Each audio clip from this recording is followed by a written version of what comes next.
all preferences and run armor diagnostic. Activating Pinocchio protocol.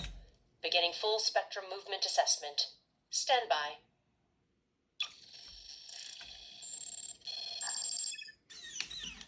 Boss, the Mark 50 is ready to connect or activate a protocol. Hello everybody, here's another follow-up video on multiple LEDs in the same circuit. This time it's going to be a hybrid configuration of parallel and series.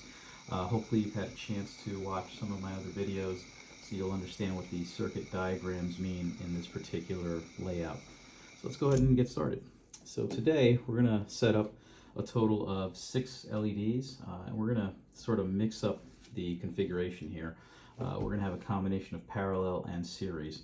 So if you look here on our diagram, we're going to be starting out this time with a 5-volt battery pack, something similar to a USB power bank that you can buy on Amazon or anywhere else. You might be using this for one of your project builds, and these are great because they're rechargeable. So that'll be our power source for today.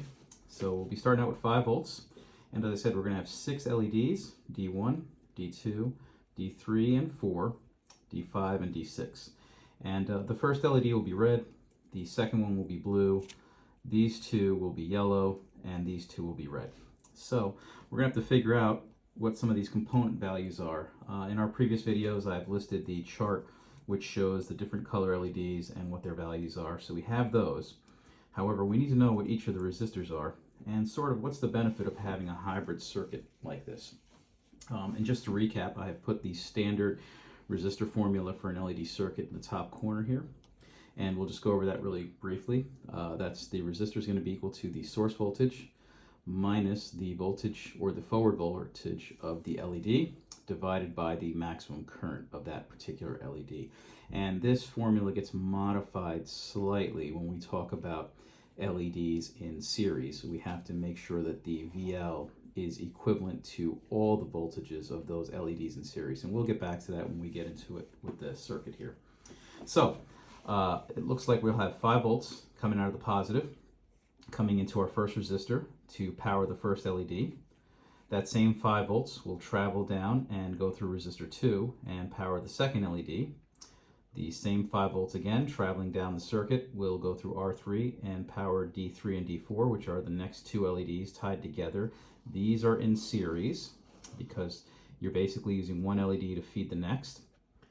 5 volts again traveling down the line into R4 into these 2 LEDs, which are also in series because D5 is feeding into D6.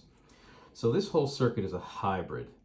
Each of these branches here represents a parallel circuit because quite literally, if you just look at how it's drawn in the simplest term, they are in parallel if you think about them as lines. So each component or each branch here is its own circuit. If you get rid of that, this circuit still works. You can get rid of this circuit still works, etc. and so forth.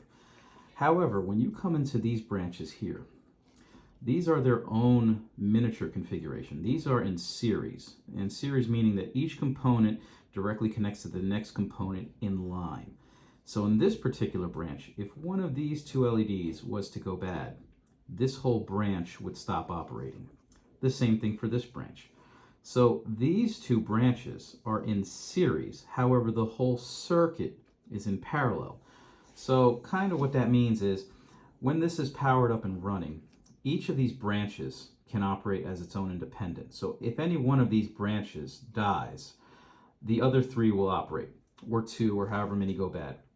However, in branches 3 and 4, they have an added condition that if any of these LEDs or the resistor fails, the entire branch here will stop functioning. So let's go ahead and figure some of this out. So the first diode, the red diode, is going to have a maximum current of 0.02 amps or 20 milliamps and a forward voltage of 2 volts. The next one, D2, is going to be the blue, and that also has a current of 0.02 amps or 20 milliamps with a forward voltage of 2.8 volts. The next branch, these 2 diodes, they're yellow, and they have a maximum current of 0.03 amps or 30 milliamps, and their forward voltage is 1.8 volts each. Now, when we plug these into the formula, remember, you have to combine these voltages. So you'll have to add 1.8 and 1.8 together to get the total voltage for this branch.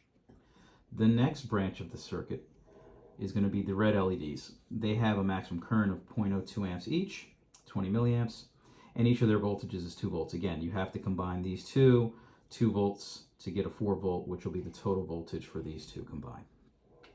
As a note here, the whole circuit is parallel, as I mentioned. However, the two branches that contain R3 and R4, here and here, are each their own series circuit, and they each contain 2 LEDs. So let's go ahead and start figuring out some of these circuits and figuring out what these resistors are. So for the first one, it's pretty straightforward and simple. If you go back to the simple LED video, this is reminiscent of that. It's just one simple circuit.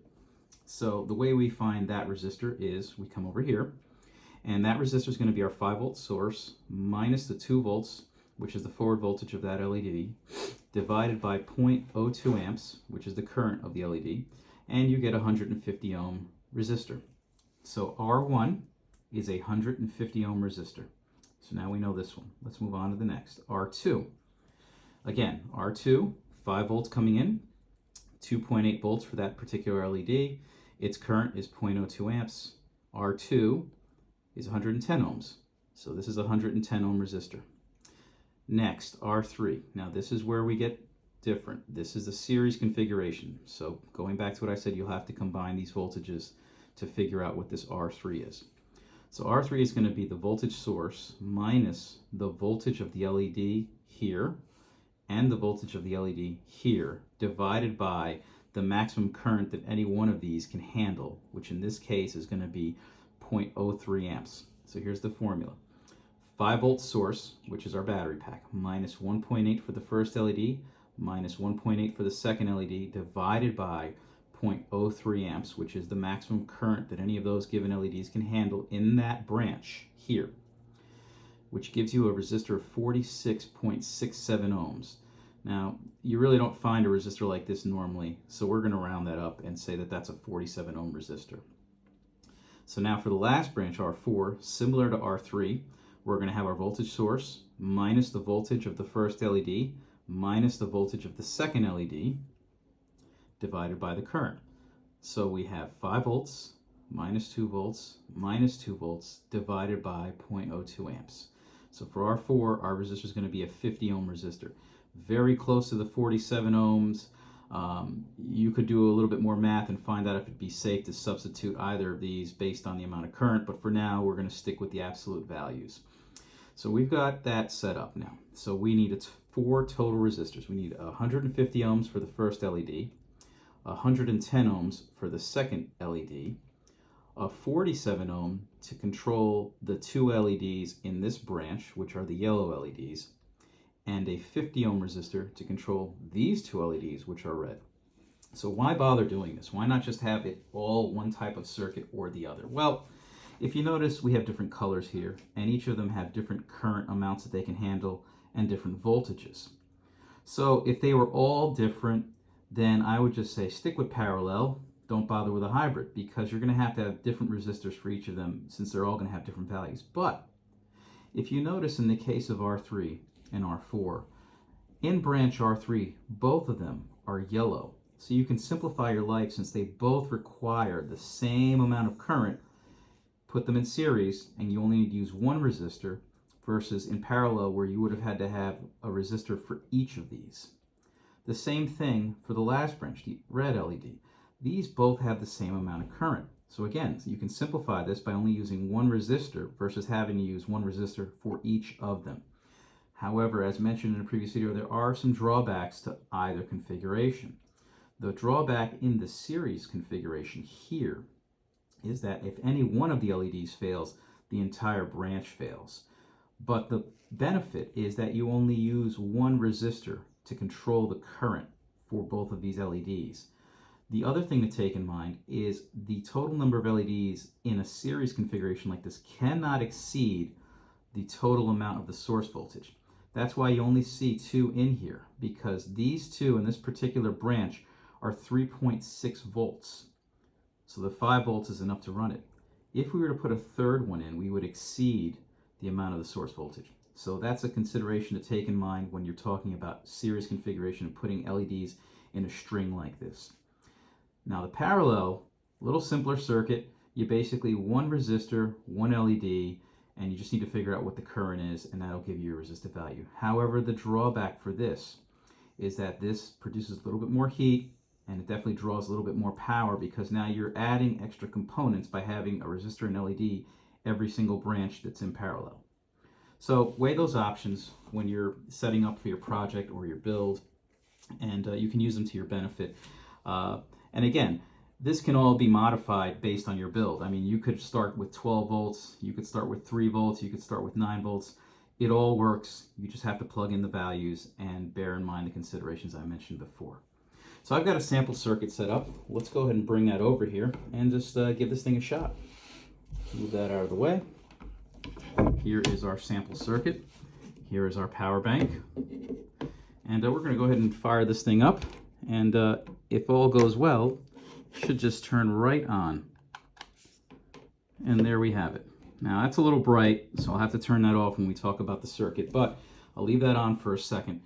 Very hard to see on camera because of the brightness, but this is the red LED from the first branch. Here is the blue from the second. These are the two yellows, and these are the two reds. I'm going to try to angle this a bit and see if you can make them out. I know it's very hard because of the angle, but hopefully you can see that now a little bit better, the color contrast. As I mentioned before, the two branches here and here that are in series, if any one of these LEDs was to go out, the whole thing would die.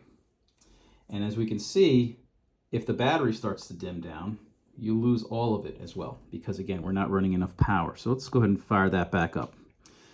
Now going back to the two branches in series, if any one of these LEDs fails, or even the resistor, the whole branch dies, and I'll show that to you right now. So if I take this out, simulating a bad LED, you'll notice that this branch is now functionally dead.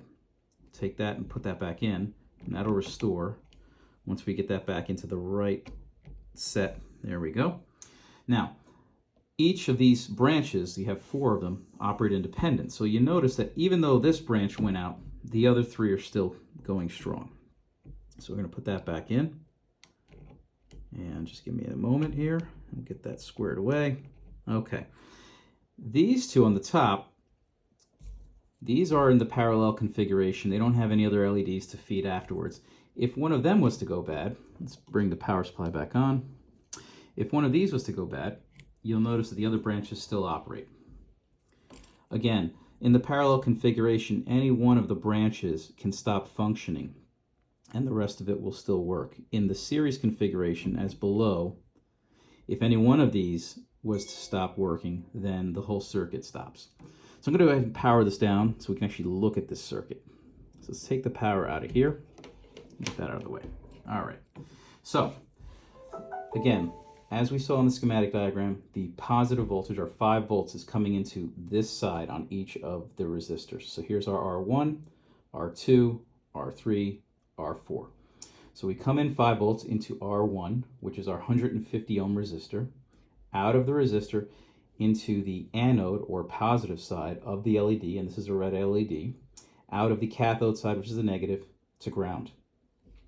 The same 5 volts travels down into R2, and this is a 110 ohm resistor, passing through R2 into the next LED, into its anode side, which again is the positive, and this is the blue LED, out of the cathode side, which is negative.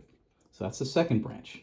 The third branch, our series branch, it goes into R3, again 5 volts traveling down into R3, and this is a 47 ohm resistor coming out of this resistor into the first LED on its anode side, the positive side, and this is a yellow LED. Out of this LED, which is now in turn feeding the next LED in line, also another yellow LED on its anode side, out of the cathode into ground. Last but not least, 5 volts traveling down to R4. This is our 50 ohm resistor.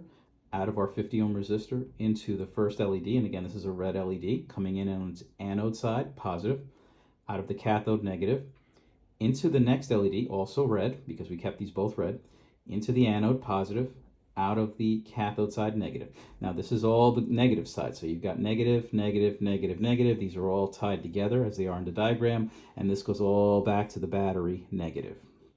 So once we fire this up, we have red, blue, yellow and yellow, red and red. And these two branches are series because each LED is feeding the next LED in line. And the reason I put the two colors together is because they use the same current, so that way I'm utilizing the same resistor to drive them. Now, in a previous video, I did make a series circuit with the different color LEDs in line. And with that configuration, when it comes to the resistor, you have to pick the current that is the lowest of all the LEDs. For example, if this was a 20 milliamp and this LED was a 30, I couldn't pick 30 as my maximum because I would destroy the 20 milliamp. So I would feed the circuit only 20 milliamps, which would be enough for this LED. However, this one may be slightly dimmer because it's not receiving the full 30 milliamps, but we're still protecting the circuit because we're not overpowering the lowest rated LED. So I'm going to go ahead and power this up one more time just to make sure that this is still functional. And we're going to go ahead and plug in, and it's going to get very bright. And there we have it. Now, again, I apologize for the angle. Still getting used to the filming aspect of this, but hopefully you can see the color contrast if I turn it as a side angle for you. So I'm going to go ahead and power this down. And for a recap, this is a multiple LED circuit in parallel and series configuration. Parallel in that we have 4 branches, branch 1, branch 2, branch 3, and branch 4. And then series in that the last 2 branches, 3 and 4, are in series. Hopefully this answers some questions, gets some folks thinking. If you have any questions, concerns, comments, please feel free to leave them. I'll keep making these videos if there's an interest. Next up I plan to do is on RGB LEDs. Again, this is a very basic circuit. You can build upon these concepts. You can use them for basic electronics, for any type of lighting, if you're building costumes or cosplay, or any other projects you might have. So until next time, take it easy, guys.